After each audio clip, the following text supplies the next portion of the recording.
Hi everyone, welcome to the class. So, in the last class we have discussed about product, and its importance, new product development, the techniques to develop a new product. So, all these things we have covered in the last class, and today we will be, the role of services.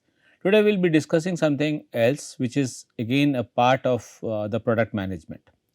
Now, let me take you through a slide. Just look at this, there are a few products in this slide, right? So, this is a pallet truck, this is a valve, this is a precision machine, and this is a conveyor belt. Now, do you uh, do you feel that you should be knowing which company makes these products? Who is the originator? What is the origin of this company? This product, where it has come from. Is it important to you? Right now, just feel about it. Just think about it for a second. So, the point is what I am trying to make here is the question is when you hear about a FMCG good or a consumer good, the name of the company does matter, right? The name of the brand, the name of the company matters to you. But is it true again for the B2B products? So, here there can be software products also, right? For example, you have a antivirus. So, does the name of the company who sells the antivirus important or is it not important? So, today we will be discussing about this concept of brand, bringing in brand into the B2B space, right. So, what is a brand basically? A brand is a name, term, symbol, logo which or a design or a combination which helps the customers to remember and it differentiates them from the competitors, right. So, the brand is something that is basically you can say it is an experience. It is not only a design or it is not only a logo or a symbol, but it is the entire experience that the customer goes through. Okay. In the older days, in the B2B market, industrial market, basically what used to happen was the focus, the dominant thing was to try to sell the product, create a relationship with the customer, and branding was hardly given any focus, right, or any importance.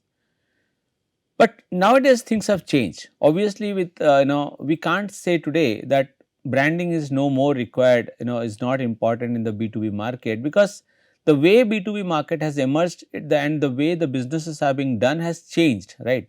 Now you can see the effect of social media, the effect of different points. For example, will as we go through we will see that how the millennials are affecting it. So, all this will be discussed and we will see that branding has become important even in the B2B market, right. And what is brand equity? Brand equity is basically is the differential effect. If you see, this is the differential effect. Now, let us say if I give you a product and I have no name, right. Let us say this is a product, right, and it has no name, and versus there is a product which has a name, right, excellent. So, the difference in the price that you are ready to pay for this product, right, over this one is the brand equity of this, of this of this company or this product. So, to understand, it is a differential effect that the brand knowledge has on a consumer response, right, to the marketing of the brand. Now, as I have said, so that will give you an idea how much brand equity is present, right. Now, just take this case again. This is a company which I am talking about, which is close to 100 years, established in 1925. It deals with heavy machinery, right, construction equipments, heavy machinery. It is a technology leader in the construction equipment business, and worldwide it has a global dealer network that serves customers in more than 200 countries. So, almost 200 countries, and it has a strong focus on testing and quality processes that aim to secure its reputation for reliability, durability and high quality, right. If you have got the name of the company, then fine with this. If you have still not got, then you can look at this logo, right, and now you can tell me which company I am talking about, right. So, the company I am talking about is the most famous company in the heavy equipment industry, in the earth moving equipment industry, which is Caterpillar, right. So, Caterpillar is the name that obviously when you talk about brings in a response because of the brand value it has created. across the products and its the image that it has created, right. So, the question is, if the name cat would be removed, right, the abbreviation would, the logo would be removed, will people pay the same, or will people be even ready to pay more, or they will be paying less? Now, that will tell me how much of brand equity Caterpillar has built. Okay. These are some top Indian brands, B2B brands, for example, TCS, Tata Consultancy Services, a very big name, right? Infosys, Tata Steel, Larsen and Toubro, Wipro, and there can be many more, Bharat Forge, many more, right? So, these are some few top Indian brands which I have shown you. Now, why I have shown you is that, is it different, if Infosys approaches with a product and the name Infosys is there, does it make a difference? Yeah, it makes a difference. So, no wonder when you see, a computer and you see there is something written like Intel inside, right? Obviously, that adds value to the final product, right? So, people know that there is an Intel processor inside it, and that adds to the value of the final product, right.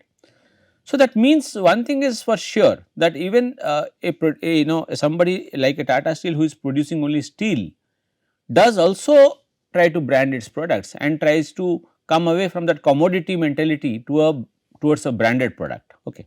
So, what are the benefits of branding to the business marketers? So, few benefits if you see, for example, if you go to the first one, brands help you in creating becoming a source of differentiation. So, you are away from the crowd, you may be present in a large market, but your product is shines better than the rest. Again, this is a reverse, I can say, two-way cycle. Branding helps in differentiation, differentiation helps in branding, right. Then it increases the customer loyalty. So, the word trust and loyalty, right, improves. So, when you have a branded product, for example, if I am talking about Tata Steel, I am less worried because I feel my home is made with Tata Steel. So, at least I have a I have no worries.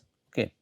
If I am using a branded product like a Caterpillar machine, I can be more relaxed. I will see, okay, this will give me less defects, and if there are any defects in case, then I will get a great service from the company, because that is how the brand has been built. Brand is not a product delivery, it is a experience that the customer gets. Helps in obviously selling, obviously all this leads to increase in sales, and it commands a price premium. So, if you have created a brand, right, so the same product, maybe a competitor is selling at one price, but the company who owns the brand or whose brand has a presence in the market or is being valued in the market, he can charge a premium. So, that is an extra advantage that the brand gives to the company. So, if you look at importance of brand functions in the B2C versus B2B, now this is the B2C, right, and this is the B2B. Now, in terms of B2C, if you see, the biggest benefit is 40% comes from for image benefit. So, B2C products, for example, soap, detergents and anything, for example, right, a B2C product, now consumer product. So, image is the first important thing that they derive from a brand, and then comes information efficiency. So, they are passing on the information to the customers, and 23% is customers feel it is a risk reduction. So, the risk is reduced if the product is a branded product. So, the risk is less in this case. On the contrary, if you go to the B2B, right, image benefit is not much, it is only 14%, right. So, this is source is taken from the Kotler's book, right, and information efficiency is slightly more in comparison to the B2C, but it is almost still equal, right. But again, the greatest jump comes here, now 45%. Now, people feel that a branded B2B product is trustworthy, and it reduces the risk substantially. So, we can buy this product without any fear. So, because as I said, the risk reduction is attached with the service that is also offered, right. Now, why branding is more important today in the B2B space? That is important. So, these four questions, 4 points that I could think of. One is, digital transformation has completely changed the way the world is doing business today, right.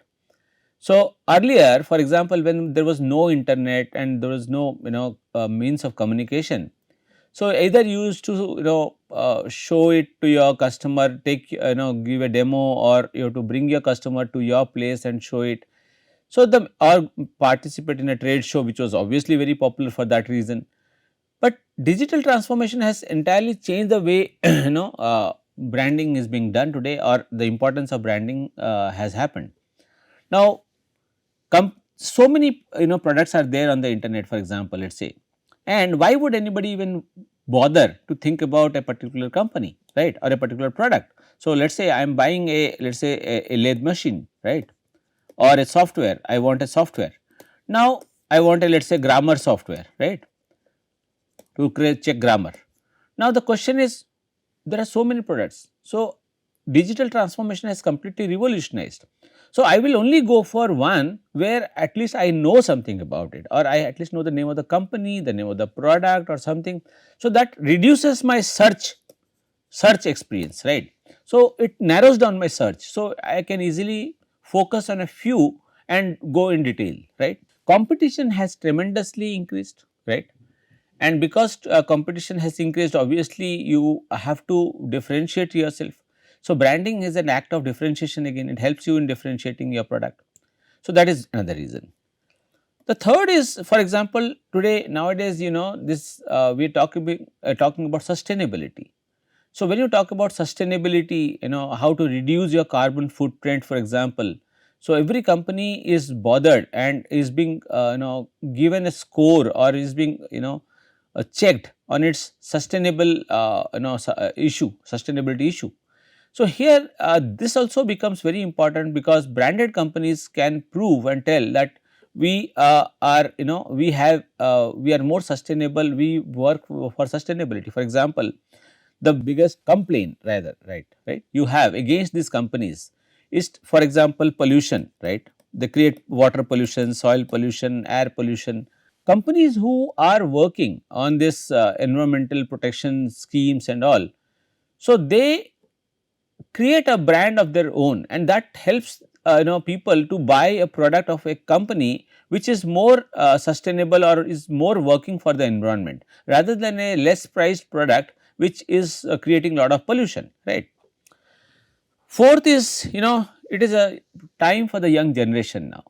So the millennials, who are the young people now, they have become very taken up very important. There was a time when, to become the CEO of a company, you had to be at least 50 years or more, right. Even 50 was a very small age. But today, if you look at around us, there are companies whose CEOs, the founders, are only maybe in the 20s, in the 30s, right, or maximum in their 40s, right. And these people are job creators, they are wealth creators. So it has become important that these millennials, they give importance to this good brands, and that is why branding becomes important. So to come into their mind, to be a part of their thinking process, so branding is important. Okay. So as I said, to brand or not to brand, the factors that affect my branding decision can be taken as these 5 factors. So what is the structure of the market? How many competitors are there in the market? How complex is the buying process for my product or item? And how many deciders, that means this is the decision making unit, right? How many members are there, right? And what is the visibility of my product? So let us say my product is not at all visible, right, say. So and I need to, if it is not visible, people will not buy, right. So I cannot reach all the places. So what I do, I will like to brand, I will try to create a brand around my product, right. Suppose the structure of the market, let us say, is a very complex market, there is a lot of competition in the market, and for example, there are very few sellers, or very few or large number of sellers.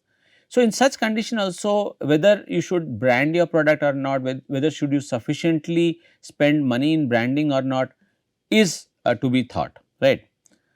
And as I said, if the product is a very complex process, and if you people do not want to get into so much of complexity, so what they do is that they just will buy a product which is from a brand. So, this the trust factor comes into play, and they say because of the trust factor we need not look into so many different steps involved in the buying process, right. So, let us forget all this complexity and just buy this product because it is from a trusted brand. Okay. Then how to create a brand or how to create a strong brand? So, there are few points for Keller's which as Keller has explained. So, we will take look into from that perspective. So, develop a deep brand awareness or a brand identity. The first is creating a brand awareness is the most important thing. Then establishing brand meaning through unique brand associations, right. I will explain them. And the third thing that it talks about is creating a positive brand response by employing marketing different programs and techniques, right. And finally is to create a good relationship or building a brand relationship with the customers, right, a strong relationship with the customers, right. So, when you look at these 4 points, so it can be seen like this. First one was creating identity, second was the what's the meaning, third the response, and the fourth was the relationship, right, we talked about. So, let us go one by one, right. So, this is the Kevin Lane Keller's building customer brand equity model.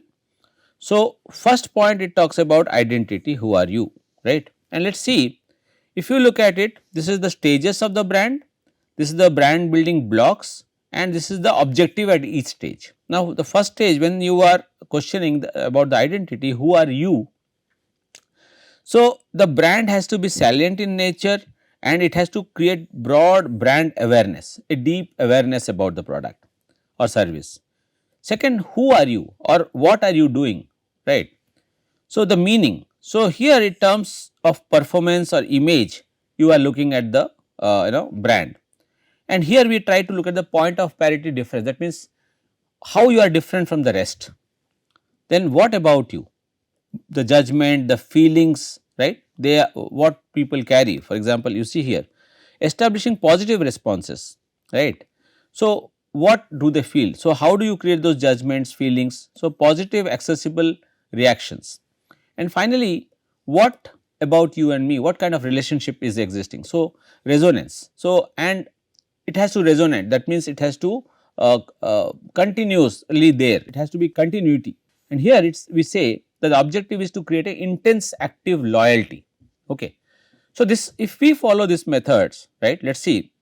So, one by one if we go. So, first one we are saying develop a deep brand awareness or a brand identity. Now, to achieve the right identity, the business marketer must create a brand salience with the customers. Now, what is brand salience? Is how often, how easily customers think of the brand under various purchase situations. So, suppose you go to the you think about as problem. So, B2B is all about problem solving or solution driven, right. So, you have a problem, let us say that there is a lot of let us say clogging in your pipeline, right, in your sewage treatment plant.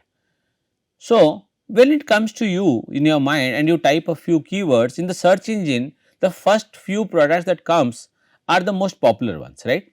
And the companies now today are using this mechanism to be in the mind of the consumer. Okay. So, which are these companies that come to your mind, for example, right. So, what is the knowledge that you have about these products and these brands? So, the goal here is to ensure that customers understand the particular product or service, where the brand competes, right, by creating clear connections to the specific products, right, under the brand name. So, for example, when I am saying if I want, let us say, a pump, a water pump. So, the first name that would come to that generally comes to my mind is the Kirloskar pumps, right, or let us say a company like Cummins. So, how is it that? So, earlier we used to think branding is not important, but today I can realize that if I know these two companies, automatically my job becomes easier. I would go to the market and out of all the possible products, I would say no, give it to me. Why? Why? Because the problem of trust is there, the point of trust is there. I know if I take this product, I feel it may be right and wrong, but it has to be right for most of the time, that at least I will not go through difficulties, because if there is any difficulty the company will solve it. Establishing the brand meaning through unique brand associations. Now, brand meaning can be captured by examining two categories of things. For example, brand performance and brand image. the way in which the product or service meets the customer's functional needs. So, what is my functional need? What quality, how much I am pricing, what is the style, and what is the actually functional value. So, when I am using it, what I am using it for, and am I getting the right product or service or quality out of it. And then comes the imagery, the way in which the brand attempts to meet the customers, more abstract psychological or social needs. So, brand imagery could be little less important in terms of the B2B, but still what happens here, it helps the customers, right, psychological thinking, that means whatever is thinking in the mind, somewhere that fits to his thinking process. So, let us say when as a customer, when I am thinking about a software, let us say a antivirus software. So, what is the problem I feel? Now, the problem I feel is that it should be giving me enough support against the virus that is on the internet, or is on through some, comes through some pen drive, floppy drive or something. Floppy drive is no more there, pen drive or something, right. So, what is the image I have? Somebody who is very ruthless on the virus, right, somebody who will kill the virus. So, that understanding becomes very important, right.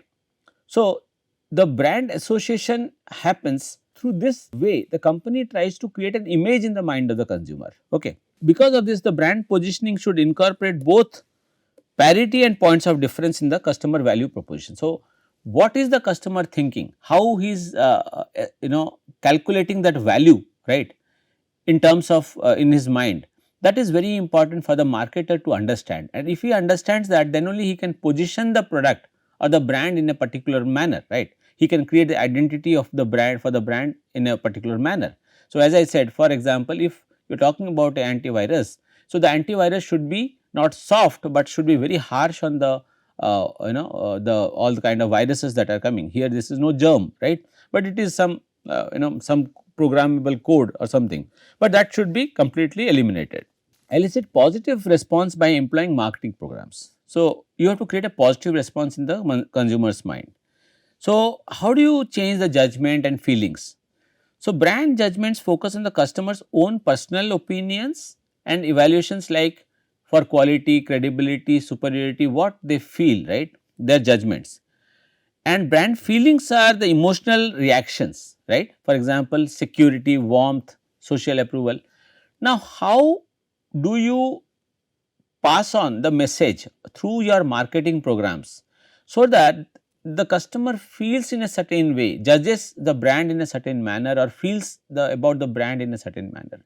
Now, here it is the marketer's challenge to create that positive response in the minds of the consumer. Okay. See, at the end we all understand that whatever be the situation, B2B or B2C, right. In a B2B also, it is the human beings only who will take a final decision, and all human beings somewhere or the other, they will be biased because of their judgments and feelings, right. So, if you can handle it well, obviously the chances of your product getting accepted in the market is much higher. Last is brand building relationships. Now, what it is saying is examination of the level of personal identification and the nature of the relationship a customer has formed with a brand, right. So, what kind of a relationship the customer has formed? So, the customer feels is that is where we say loyalty. Now, the customer feels, if not this brand, I am not going to buy any other brand, or the customer says I am ready to buy anything, right. So, what kind of a loyalty or what kind of a relationship has existed between the brand and the and this is very very important in the B2B space, as I have said, because B2B products are generally they are durable, they are long time oriented, that means they exist for a long period of time, and there is a lot of services involved. So, the relationship between the buyer and the seller has to be consistently there. Brand resonance represents the strength of the psychological bond the customer has with the brand. So, what is the psychological bond? How strong is that bond, right? And the degree to which this connection translates into loyalty, attachment and engagement with the brand. Now, for example, in India, if you talk about two companies, especially Infosys and Tata, right? Automatically, the relationship that you associate with them is very very positive, very warm, and there is a loyalty factor, right. So, if anything happens in, anybody wants to get into a purchase, kind of a mode, if he wants to buy a software or any product, if the name Infosys or Tata is there, then the thinking process cuts down to a, to a, and it becomes very easy for us to take a decision. Okay. Okay. Now, just I was talking about Infosys, and here I have a case of Infosys. So, this company is an IT services company that rebranded into rebranded itself to other business as a company that could help them improve their business model. So, now from a just a software industry business, they have moved into a business, they have created an image that they would help you improve your business model. So, it is a solution driven kind of a situation, right. So, by selling itself as a business process transformation partner, so this is very important, business process transformation partner rather than just an outsourcing firm. Earlier we were saying it was an outsourcing firm. Infosys successfully differentiated itself from the competition, and it communicated the change in strategy to 50,000 of its employees and then formally launched it to their targeted businesses. So, this number 50,000 maybe may not be correct at this moment, because it can, it's always it changes, right. Infosys Think Flat campaign. So, they had a campaign Think Flat, proposed that Infosys could enable clients to shift from managing information to making money from it. So, not only manage information, make money out of it. Achieving customer satisfaction to creating customer loyalty. Okay. And withstanding the turbulence. So, turbulence means the market changes sometimes, there is a lot of volatility in the market. So, you can withstand turbulence to getting ahead during industry cycles. How would you come out of it and how would you move ahead, right? And growing passively to driving growth. So, what it says is, how do you drive your growth? How do you improve your, how do you grow as an industry or a company, right? So, Infosys helps you there, right. Infosys sales rose from 2 billion to 3 billion in just 12 months. Till date, it continues to evolve the brand to appeal to more businesses as a reliable and effective partner. Now, again, these values do not get into these values, this might be, change, that can change, but it has significantly grown from the time where this case has been mentioned. Okay. Another case of branding, Tata Steel. Now, who would think of steel, branding a commodity, a product like a steel, right, bar. So, as one of India's most successful companies, Tata Steel represents a great example of a branded B2B company. So, from that, as I said, commodity to a brand, that transition is very interesting, right. So, in 2001 and 5, Tata Steel was ranked the world's best steel company in a study. To reduce its dependence on the external environment, Tata Steel adopted a a strategy by branding its products. So, they said let us brand our products, right. So, they use the corporate name Tata in all their products, and to beat the industry trend in a situation of oversupply, we need to move away from selling commodities, this was the word, into marketing the brands. Even as we will continue to leverage and take to greater heights the value of the Tata brand, there will be efforts to create new image and association for our product in current as well as the new business. So, in a report of 2003, is a very old report, but this is how Tata has become a branded, has created its brand in its products. Okay. So, Tata Steel products, now you can see Tata Shakti, Tata Tiscon, Tata Stellinium, Tata Viron, Tata Bearings, Tata Pipes. So, Tata has moved from that commodity mindset to a brand, okay, and obviously they can charge a premium because of that, right. So, the company realized that a strong customer focus is essential if any branding approach was to be successful, and it soon began to introduce internal campaigns, right, in order to bring its customer centric messages to its employees. First, the employees should understand internal marketing is very important, right. So, in the late 1990s, the company launched several internal marketing programs to emphasize customer focus and service. The programs had taglines such as, customer first, Har hal mein means in the Indian language, we, if you are not an Hindi speaking person, in every situation, Har hal mein means customer comes first in any situation, any case, right. So, And look at this initiative. They started in the 1990s. So when I am saying companies like Caterpillar, who started their exercises in the 50s and 60s, right, and companies like Tata Steel, who started in the 90s, or some companies which have started very early, the fruits you get after a certain period of time, because it is an experience, you do not get immediate reactions. Okay. The communication tools used for the brand launches were primarily print ads and outdoor advertising.